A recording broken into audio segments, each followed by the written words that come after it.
Okay, let's go to our third video clip, no? Mayroon pa tayong tatlong naiiwan, okay? Tutuloy natin, no? Mahigpit na pagsubok ang nangyari sa atin sa ikalawang video. Halos doon sa umpisa, sa unang video natin hanggang sa pangalawa, may pagsubok na dumating sa atin, okay? Now, let's go to read John, no? John chapter 8, verse 47 to 51, no? John chapter 8, verse 47 to 51, okay? Alright? Excuse me, no? Verily, verily, I say unto you, if a man keep my saying, he shall never see death. Okay? Verse 52, then said the Jews, no, unto him, now we know that thou hast a devil, no? Abraham is dead, no? And the prophets are thou sayest, if a man keep my saying, he shall never taste of death. Okay? Hindi makakaaraw sa kamatayan, no? Verse 53, are thou greater than our father Abraham, which is dead, and the prophets are dead? Whom makest thou thyself? Okay? Verse 54, no? Verse 54, Jesus answered, if I honor myself, my honor is nothing. It is my Father that honoreth me, of whom ye or you say that he is your God. Okay? Verse 55, no? 47 pala tayo, no? Balikan natin, no? 47:51 pala tayo, no? Okay? Here is the God, no? Sa atin tayo, no? Balikan natin, okay? John chapter 8 verse 40, John chapter 8 verse 47 to 51, okay? So balikan natin, okay?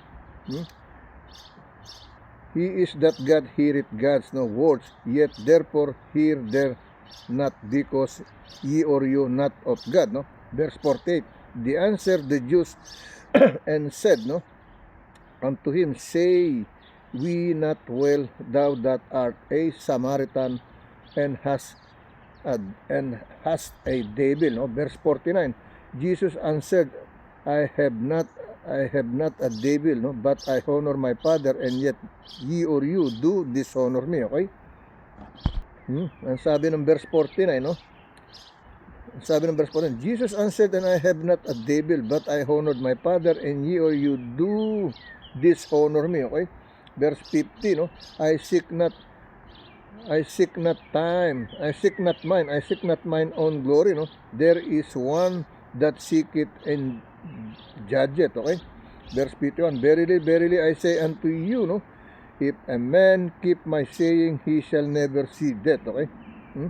Verse 52, tuloy natin, no, sa tinigilan natin kanina. Okay?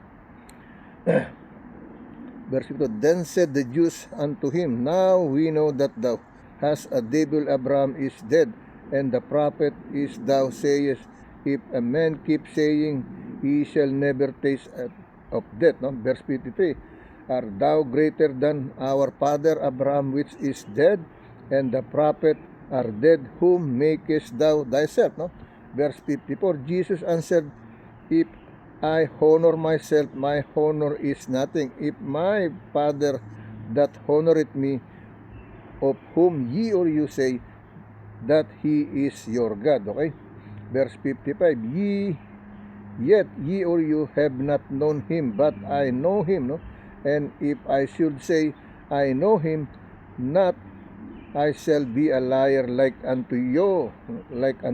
But I know him and keep his saying. Okay? Yan ang sinasabi, okay? Buuin natin, no? 47 hanggang 59, okay? Ito ang sinasabi nito, no? Verse 55, no? Yet ye have not know him, no, but I know him. And if I should say I know him not, I shall be a liar like unto you. But I know him and keep his saying. No? Verse 56, your father Abraham rejoiced to see my day, and he saw it, no, and was glad. No? Verse 57, then said the Jews unto him, thou art not yet 50 years old, and hast thou seen Abraham? Verse 58, Jesus said unto them, verily, verily, I say unto you, no, before Abraham was I am. Okay? Verse 59, then took they up stone to cast at him, no, but Jesus hid himself, no, excuse me, hid himself, and went out of the temple, going through the midst of them, and so pass by. Okay? Yan ang sinasabi, no? Basahin natin sa Tagalog version, no? Okay, let me read in Tagalog version. So what happened is John chapter 8 verse 47 to 59. Ang binasa natin, kinumpleto na natin hanggang sa katapusan, no? 59, no? Verse 47 to 59, okay? Okay? Now, basahin natin sa Tagalog version. 1 8, versikulo 47 hanggang 50, no? At ang versikulo 47, okay? 1 kapitulo 8 versikulo 47 hanggang 59. Sa Tagalog 1 8 versikulo 47 hanggang 50, no? At sa Diyos ay nakikinig ng mga salita ng Diyos, dahil dito'y hindi ninyo dinirinig sapagkat kayo'y hindi sa Diyos, no? Binabaliwala kasi they don't care about God, no? Yan ang sinasabi, no? Versikulo 48, nagsisagot ang mga Hudyo at sa kanila sinabi, hindi baga magaling ang aming pagkasabi na ikaw ay isang Samaritano at mayroon kang demonyo? Hinuhusgahan ng Panginoon, okay? Versikulo 49, sumagot si Jesus, ako'y walang demonyo, kundi pinupurihan ko ang aking Ama at ako'y inyong sinisiraan ng puri, okay? Versikulo 50, no? Ngunit hindi ko hinahanap ang aking sariling kaluwalhatian, may isang humahanap at humahaton, okay? Versikulo 51, katotohanan sinasabi ko sa inyo, kung ang sino man ay tutupad ng aking salita ay hindi siya makakakita magpakailanman ng kamatayan, okay? Makikita ko ba ang kamatayan ko? Siguro hindi na, no? Versikulo 52, sinabi nga ng mga Hudyo sa kanya, ngayon nalalaman naming mayroon kang demonyo. Namatay si Abraham at ang mga propeta, at sinasabi mo kung sino man ay tutupad sa aking salita ay hindi niya matitikman ng magpakailanman ang kamatayan, no? Versikulo 53, no? Versikulo 53, dakila ka pa baga sa amang Abraham na namatay at nangamatay ang mga propeta, sino ang ipinalalagay mo sa iyong sarili, no? Versikulo 54, sumagot si Jesus, kung niluluwalhati ko ang aking sarili ay ang kaluwalhatian ko ay walang anuman, no? Ang sabi rito, sumagot si Jesus, kung niluluwalhati ko ang aking sarili, ang kaluwalhatian ko ay walang anuman, okay? So ibig sabihin walang kwenta, okay?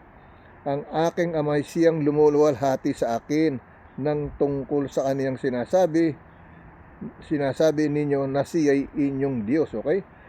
Okay? Kung sino yung kinikilala ng Diyos, ang ibig sabihin yun ang mas magandang alalay, no? Saglit lang, no? Okay, tuloy tayo, no? Sabi rito, sabi rito, no? Ngunit hindi nyo hinahanap ang aking sarili, no? Ngunit hindi hinahanap ang aking sarili, kaluwalhatian may isang mahanap at tumahatol. Katotohanan sinasabi ko sa inyo, no?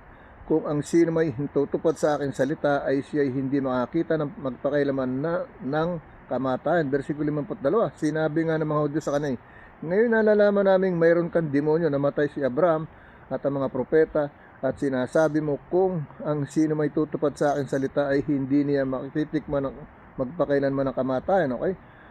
Versikulo 53, dakila ka pa baga sa aming amang Abraham na namatay at nangamatay ang mga propeta, sino ang ipinalalagay mo sa iyong sarili? Versikulo 54, sumagot si Jesus, niluluwalhati ko ang aking sarili ay ang kaluwalhatian ko'y walang anuman, okay? Ang aking Ama ay siyang lumuluwalhati sa akin, na tungkol sa kanya ay sinabi ninyo na siya'y inyong Diyos. Versikulo 55, at hindi ninyo siya napagkilala, ngunit nakikilala ko siya, at kung aking sasabihin na hindi ko siya nakikilala, ay ako'y matutulad sa inyo na sinungaling, no? Dadapat, no? Nakikilala ko siya ay tinutupad ko ang kaniyang salita. Versikulo 56, naggalak ang inyong amang si Abraham na makita ang aking araw, at nakita niya at natuwa, okay? Versikulo 57, no? Sinabi nga sa kanya ng mga Hudyo, wala kang pang 50 taon at nakita mo si Abraham. Versikulo 58, sinabi sa kanila ni Jesus, katotohanan sinasabi ko sa inyo, bago ipanganak si Abraham ay ako nga, no? Versikulo 50, sila nga'y nagsidampot ng mga bato upang ihagis sa kanya. Dapat nagtago si Jesus at lumabas sa templo. Okay? Yan ang umiwas siya, okay? Now, let's go to the other scripture chapter and verse, no? O, basahin pala natin sa Spanish. Let me read in Spanish, okay? Okay, let me continue to read in Spanish, no? 1 Kapitulo 8, no? Versikulo 47 hanggang 59, no? El que es Dios, la palabras di Dios. Oye, por esto no las oís vosotros, ¿no? Porque no sois de Dios, ¿no? Versículo 48, ¿no? Respondieron entonces los judíos y le dijeron, no decimos bien nosotros que tú eres samaritano y que tienes demonio, ¿eh? Versículo 49, respondió Jesús, yo no tengo demonio, antes honro a mi Padre y vosotros, ¿no? Me deshonoráis, ¿no? Deshonoráis, ¿no? Versículo 50, pero yo no busco mi gloria, y quien la busca y juzga. Versículo 51, de cierto os digo que el que guarda mi palabra nunca verá muerte. Versículo 52, ¿no? Entonces los judíos le dijeron, ahora conocemos que tienes demonio, ¿no? Saglit, ¿no? Okay, let's continue. Versículo 52, ¿no? Entonces los judíos le dijeron, ahora conocemos, ¿no? Que tienes demonio. Abraham murió y los profetas y tú dices, ¿no? Y tú dices, el que guarda mi palabra nunca sufrirá muerte. Versículo 53, ¿eres tú acaso mayor que nuestro padre Abraham, el cual murió y los profetas miraron quién te haces a ti mismo? Versículo 54, respondió Jesús, si yo me glorifico en mí mismo, mi gloria nadie es, mi Padre es el que me glorifica y que vosotros dices que es vuestro Dios, ¿eh? Versículo 55, ¿no? Pero vosotros no le conocéis, mas yo le conozco, y si dijere que no le conozco, ¿no? Sería mentiroso como vosotros, pero le conozco y guardo su palabra. 56, ¿no? Abraham vuestro padre se gozó de que había de ver mi día y lo vio y se gozó. Versículo 57, entonces le dijeron los judíos, aún no tienes 50 años y has visto a Abraham, ¿no? Versículo 58, ¿no? Jesús les dio, de cierto os digo, antes que Abraham fuese, yo soy, ¿no? Versículo 59, tomaron entonces piedras para arrojárseles, pero Jesús se escondió y santió y salió del templo, y atravesando por en medio de ellos si fue, okay? Yan ang sinasabi, no? Okay? Now, let's go to the other scripture chapter and verse, okay? Dako tayo sa ating Galatians chapter 10, verse 10 to 14, no? Galatians chapter 10, verse 10 to 14, no? Here is the message, no? For with the heart man believeth unto righteousness, and with the mouth confession is made unto salvation, no? Verse 11, no? For the scripture said, whosoever believe on him shall not be ashamed, okay? Verse 12, no? For there is no difference, no? Excuse me, no? For there is no difference between the Jew and the Greek, for the same Lord over all enrich unto all that call upon him, no? Verse 13, for whosoever shall call upon the name of the Lord shall be saved, okay? Verse 14, no? How then shall they call on him in whom they have not believed, and how they shall believe in him in whom they have not heard, no? And how shall they have and how shall they fear without a preacher, okay? Yan ang verse 14, okay? Basahin natin sa Tagalog version ng taga-Roma, pahina 10, versikulo 10 hanggang 14, no? Sapagkat ang tao'y nananampalatayan ng puso sa ikatutuwid at ginagawa sa pamamagitan ng bibig ang pagpapahayag sa ikaliligtas, okay? Ang sabi ng versikulo 10, sapagkat ang tao'y nananampalatayan ng puso sa ikatutuwid sa ginagawa sa pamamagitan ng bibig ang pagpapahayag sa ikaliligtas, no? Itong ginagawa natin, pinapahayag para sa ikaliligtas natin, no? Versikulo 11, sapagkat sinasabi ng kasulatan, ang lahat ng sa kanya nagsisampalataya ay hindi mapapaya. Versikulo 22, sapagkat walang pagkakaiba ang Hudyo at ang Griego, sapagkat ang Panginoon ay siyang Panginoon ng lahat at mayaman siya sa lahat ng sa kanya nagsisitawag, okay? Ang sabi ng versikulo 22, sapagkat walang pagkakaiba ang Hudyo at ang Griego, sapagkat ang Panginoon din ay siyang Panginoon ng lahat at mayaman siya sa lahat ng mga kaniya'y nagsisitawag. Versikulo 13, no? Sapagkat ang lahat ng nagsisitawag sa pangalan ng Panginoon ay mga liligtas, no? Sapagkat ang lahat ng nagsisitawag sa pangalan ng Panginoon ay mga liligtas. Versikulo 14, paano ngang sila'y magsisitawag doon sa hindi nila sinasampalatayanan? At paano silang magsisisampalataya sa kaniya na hindi nila napakinggan? At paano silang makikinig ng walang tagapangaral, no? Itong ginagawa natin para mapakinggan nyo, no? Para may nagpapangaral sa inyo, may nagpapaalala sa inyo. Ibig sabihin, okay? Now, let me read this in Spanish, okay? Okay, let's continue to read in Spanish, no? Romanos Capitulo 10, versikulo 10 hanggang 14, okay? Here is in Spanish, okay? Romano Capitulo 10, versikulo 10 hanggang 14, no? Porque con el corazón sí cree para justicia, pero con la boca sí confiesa para salvación. Versikulo 11, no? Pues la Escritura dice, todo aquel que en él creyere no será avergonzado, ¿no? Versículo 12, porque no hay diferencia entre judío, ¿no? y griego, pues el mismo que es Señor de todos es rico para con todos los que le invocación, ¿okay? Versículo 13, ¿no? Porque todo aquel que invocare el nombre del Señor será salvo, ¿okay?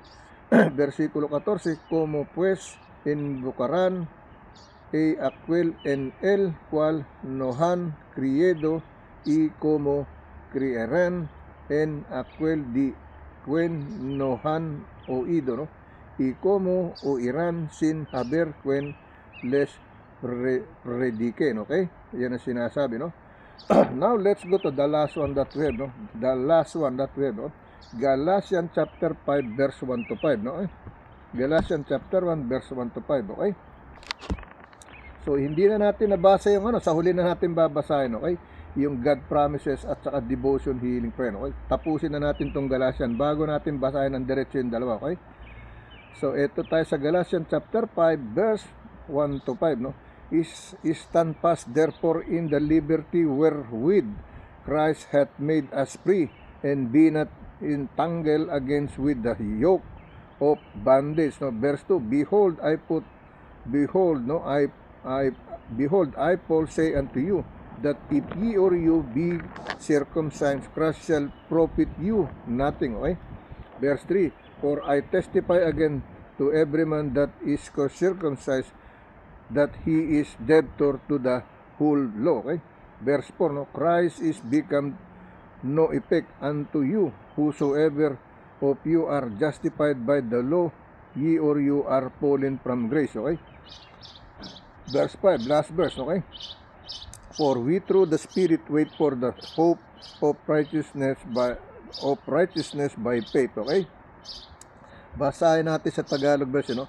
Mga taga-Galacia, pahina 5, versikulo 1 hanggang 5. Sa kalayaan ay pinalaya tayo ni Kristo, no? Magsitibay nga kayo at wag na kayong pasakop na muli sa pamatok ng pagkaalipin, no? Ano ba yung pamatok ng pagkaalipin? Kasalanan, kalikuan, kasamaan, okay? Iyan po yung pagkaalipin sa pamatok ng pagkaalipin, okay? Baliktarin natin, pagkaalipin sa pamatok, okay? Versikulo 2, narito akong si Pablo ay nagsasabi sa inyo na kung inyong tinatanggap ang pagtutuli ay wala kayong mapapakinabang na anuman kay Kristo, okay? Yung pagtutulin tao yan, ibig sabihin, okay? Pero pagtutuli sa Panginoon Diyos, pakapanganak sa kanilang panganakan, yan, may kabuluhan, okay? Versikulo 3, ang pinatotohanan kong muli sa bawat taong tumatanggap ng pagtutuli na siya'y may kautangang tumutupad sa buong kautusan, okay? Versikulo 4, kayo'y hiwalay kay Kristo, kayong nag-iibig na ariing ganap ng kautusan, nangahulog kayo mula sa biyaya, okay? Napunta tayo sa biyaya, nahulog tayo sa biyaya, katulad ko, no? Versikulo 5, sapagkat tayo sa pamamagitan ng Espiritu, sa pananampalataya ay naghihintay ng pangako ng katuwiran, no? Lagi ako naghihintay ng pangako ng katuwiran. Sa ano mga aking gagawin, gusto ko may pangako ng katuwiran, okay? Let me read in Spanish, okay? Okay, let me read in Spanish, no? Galatas Capítulo 5, versikulo 1-5, no? Okay? Estad pues permis en la libertad con que Cristo nos hizo libres y no estéis otra vez sujetos, no, al yugo de esclavitud, no? Versikulo 2, no? Y aquello Pablo os digo que os circuncidías de nada os aprovechara Cristo, no? Versikulo 3, no? Y otra vez testifico y todo hombre que se circuncida que está obligado a guardar toda la ley, okay? Versikulo 4, no? De Cristo os diligasteis los que por la ley os justificáis de la gracia habíais caído. Versikulo 5, no? Pues nosotros por el Espíritu argadamos por la esperanza de la justicia, okay? Yan yung ating kabuuan nating Galatas Kapitulo 5, versikulo 1 hanggang 5. Now, let me read in God promises. Basahin na ngayon natin to, okay? Sa ating Psalm chapter 34, verse 8, no? Nasa malayo, nasa first video, pero babasahin natin ngayon yung God promises at sa devotion healing prayer, no? Yung binasa po nating una, devotion daily bread prayer po yung binasa natin una. Okay, ngayon po devotion healing prayer sa God promises, no? So let me read from Psalm chapter 34 verse 8 to 12 ang binasa natin diyan, no? O taste and see the Lord is good, no? Blessed is the man who trusts in him, no? O taste and see the Lord is good. Blessed is the man who trusted in him. Psalm chapter 34 verse 8 to 12, no? Taste the Lord, no? It is unusual invitation. The Hebrew word for taste means, no, to taste or eat, to discern, perceive, evaluate, no. The idea is of testing something to see whether it's good to eat for sustenance and strength, okay? Taste life with God, no. Taste life with God, no, and see how good it is, no. It's a life of blessed fulfillment, no? Yan ang sinasabi. Let me read for the second time, no? Ang sabi rito sa ating Psalm chapter 2 verse 8, no? O taste and see that the Lord is good. Blessed is the man who trusted in him. Psalm chapter 34 verse 8 to 12, no? Taste the Lord. It is unusual invitation. The Hebrew word for taste means to taste or eat, to discern, perceive, evaluate. The idea is of testing something to see whether it's good to eat for sustenance and strength. Taste life with God and see how good it is. It is a life of blessed fulfillment, no? Ang sabi diyan, what the psalmist is saying to you, okay? Yan yung sa God promises. Now, let me finish the last one that we have, okay? Sa ating devotion healing prayer before we close our service, okay? Dito tayo sa ating freedom, no? Ang sabi rito sa una natin, no? What is the psalmist saying to you, no? Freedom, ang ibig sabihin, freedom, no? Hinihiling, sinasabi sa atin, no? So sa ating devotion healing prayer, no? Sa ating Galatians chapter 5 verse 1, yung kaulo ng binasa natin, okay? Freedom ang title, no? It is for freedom that Christ has set us free. Stand firm then and do not lay yourself be burdened again by yoke of slavery, no? Slavery, pagkaalipin, di po ba? Galatians chapter 5 verse 1 to 5, binasa natin yan, no? When you enter into a relationship with Christ, no, there's something special He gives you, true freedom. No matter what happens in this world, no matter who or what tries to hold you back or control you, you are free in Christ, no? You're not a slave to this world, no? You're not a slave to addiction, no? You're not a slave to a person. You are truly free, okay? As a free woman or a man, what should you do, no? Question mark. The best things to do is live and act and talk like you're free. This still means that you respect your earthly bosses, no, or authorities, no, but you can live with a freedom that you're not held, no, captive by anything in this world anymore. Instead of living like a cage, no, bird, no, like cage bird live, no, like one set free to fly, break the shackles of the overwhelming expectation and choose a life of freedom in Christ, no, eh? Lord Jesus is a beautiful thing that you choose to see, to set me, okay? Free just for the sake of freedom, no? Please help me stand firm and my freedom. I don't want you to be burdened any longer, okay? Yan ang sinasabi, okay? Let me read for the second time, no? Ang sabi rito, Lord Jesus is a beautiful thing that you choose to set me, no, free for the sake of freedom, okay? Please help me to stand firm in my freedom. I don't want you to be burdened any longer, no? Iyan yung ating Galatians chapter 5 verse 1 to 5, okay? Closing prayer na po tayo, okay? We have to thank God na nakaganap tayo kahit papano, okay? Excuse me, no? Lord God, once again, here I am again to thank you, Lord God, for guiding me, to bless me with this small rain, no? The small little rain, no? Drops, okay? Lord, thank you for make me strong, stand still, steadfast, no? Not to be ashamed, to be brave, to spread your holy gospel word of God every day, Lord God. You know, I'm here because of you, not because of me.